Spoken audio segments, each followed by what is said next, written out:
दोस्तों स्वागत है एक और नए व्लॉग के साथ। जैसा कि आप देख पा रहे हैं आजकल मैं दिल्ली आया हूँ और इस समय मैं यहाँ पर हूँ पुराना किला परिसर में।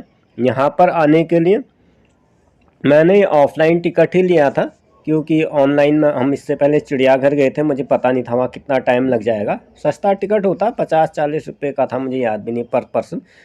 और इसमें स्टूडेंट का कोई टिकट नहीं पड़ता है। तो हम पुराने किला परिसर में आ गए। इसके बारे में विस्तृत जानकारी इस तरह से लिखी हुई है, शिला पट्टिकाओं पर अंकित है। हिंदी, अंग्रेजी, अरबी अलग अलग भाषाओं में है। और जैसा कि आप देख पा रहे हैं यह शेषा सूरी के द्वारा निर्मित एक किला है, पुराना किला, जो कि river bank, Yamuna river bank पे है। और ये इसका निर्माण कार्य है 1540 से 1545 के बीच में है। और इसमें जैसा कि आप देख पा रहे हैं 3 बड़े द्वार हैं अभी में मेन एंट्रेंस पे। इसके अलावा 2 द्वार, इसके मुख्य द्वार और हैं। अकॉर्डिंग टू हिंदू माइथोलॉजी यह जगह पांडव कालीन समय की है, जहाँ पर उन्होंने इंद्रप्रस्थ राजधानी बनाई थी। इतिहास के अनुसार मुगल बादशाह हुमायूं की एक मृत्यु भी दुर्घटना इसी जगह पर हुई थी। इसके बाद अफगानी शासक शेरशाह सूरी ने दिल्ली की सल्तनत पर अपना कब्जा किया। इसके 3 दरवाजे तीनों अलग अलग दिशाओं पर नॉर्थ वेस्ट और साउथ में। नदी को जोड़ती हुई एक गहरी खाई के अवशेष अब भी हैं।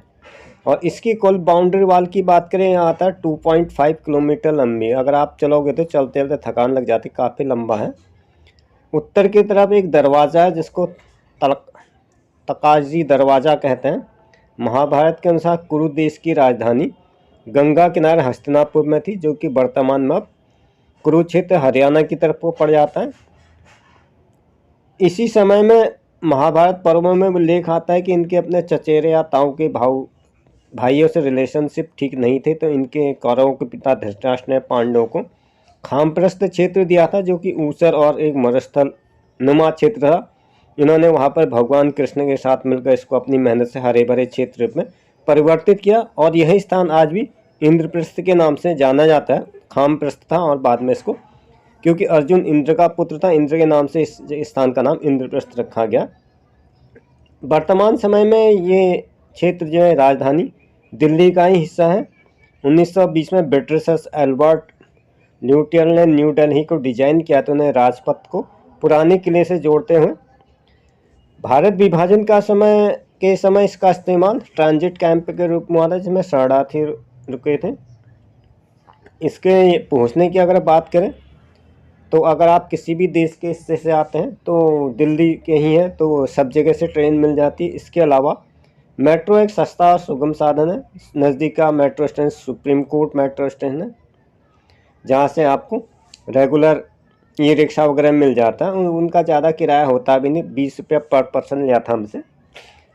जितने भी आप व्यक्ति हो 150 रुपये में आपका आराम से काम चल जाता है। इसके अलावा आसपास के अगर आप घूमना चाहें तो आप चिड़ियाघर घूम सकते हैं। इसी के अंदर अभी एक म्यूजियम है, वह भी मैं आपको दिखाऊंगा। पास में जहाँ पर भारतीय अंतर्राष्ट्रीय व्यापार मेला लगता है, प्रगति मैदान है। इसके अलावा भैरव देवता मंदिर है। अब भाई हम इसके कैंपस की चौतरफा घूम रहे, जैसा कि आप देख पा रहे हैं यहाँ पर काफ़ी गहरी खाई, जिसमें पानी का संचालन होता था, परंतु वर्तमान समय में पानी का संचालन तो नहीं होता। इसके अवशेष इस तरह से हमें दिखाई देते हैं। तो उस समय देखकर लगता है कि पुराने समय में राजा महाराजा अपनी विशेष किले की मोर्चाबंदी किस तरह से करते होंगे, या शत्रुओं से सुरक्षा के लिए पानी एकमात्र साधन हुआ करता था। जहाँ पर भी मैंने ऐसी ऐतिहासिक चीज़ें देखी है तो चौतरफा उसको पानी गहरी खाई दे दी जाती थी। वर्तमान में उस पर के स्थान पर सरकार ने लकड़ी के पुलों की लगा रखे, जिससे आसानी से खाई को कोई भी पार कर सकता है।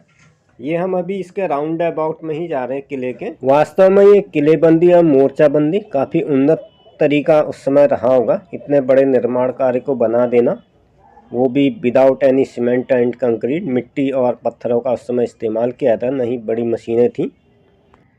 ये जो आप सामने देख रहे हैं ऊंचे किले पर एक मीनार जैसी है, यहाँ पर शायद राजा का दरबार लगता था। और यहाँ पे मेन इसका स्तंभ भी दिखाई देते, जहाँ से ये अपनी प्रजा को संबोधित करता था, ऐसा कहा जाता है। और साथ में ही इसके एक पुस्तकालय भी है, साथ में वो स्थान है जहाँ पर हुमायूं की मृत्यु हुई थी इबादत करते समय।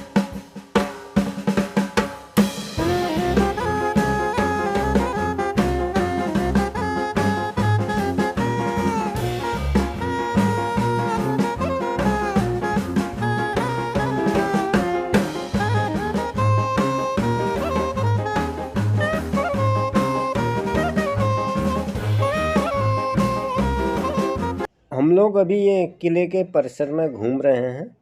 खूब लंबा चौड़ा परिसर है। ये जो आप मुझे देख पा रहे हैं, ये अभी मैं यहाँ पर म्यूजियम में इसी से जुड़ा हुआ इस पर आ गया हूँ।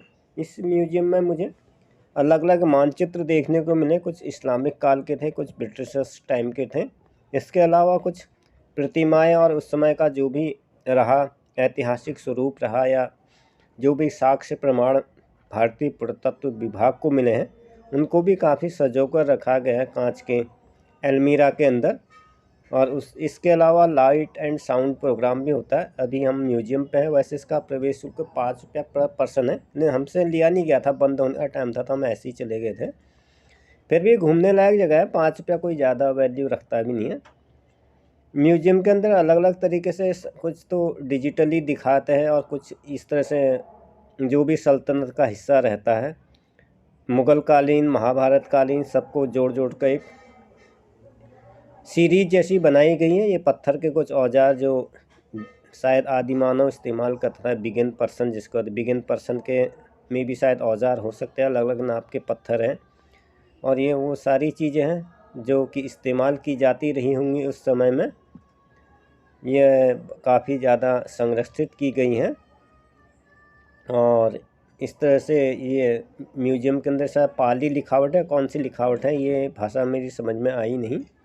वर्तमान समय की ये भाषा नहीं लगती है। अरबी फारसी में कोई भाषा नहीं है, संस्कृत भी नहीं है, पाली भाषा शायद रही होगी। इसके अलावा प्रागैतिहासिक काल का इसमें वर्णन है। तो हम इस तरह से घूमते घूमते, शाम का समय है और लगभग बंद होने का भी समय आ गया था, तो हम घूमते हैं मुख्य मार्ग की तरफ को जा रहे हैं जो उसका मेन एग्जिट पॉइंट है। उसके सामने एक सुंदर झील है जिस पर आप चाहे तो नौकायन भी कर सकते हैं। शाम के समय में नौकायन आप नहीं कर सकते, इसका कोई प्रॉपर टाइम है, दिन में ही होता है। सुंदर झील है जो कृत्रिम तरीके से बनाई गई है। तो इस तरीके से घूमते घूमते हमें काफ़ी टाइम हो गया, बंद होने का भी समय है। तो कर्मचारी लोग भी जाने लग जाते हैं 1 बाय 1 करके, वो भी सभी को बाहर कर देते हैं। तो इस तरह से मैं किले की प्राचीर से बाहर आ गया हूँ। That's the end this episode. जैसा कि आप देख पा रहे कर्मचारी भी जा रहे हैं, अब हमें भी जाना है। Thanks for stay talent. मिलते हैं अगले ब्लॉग में, तब तक के लिए बाय।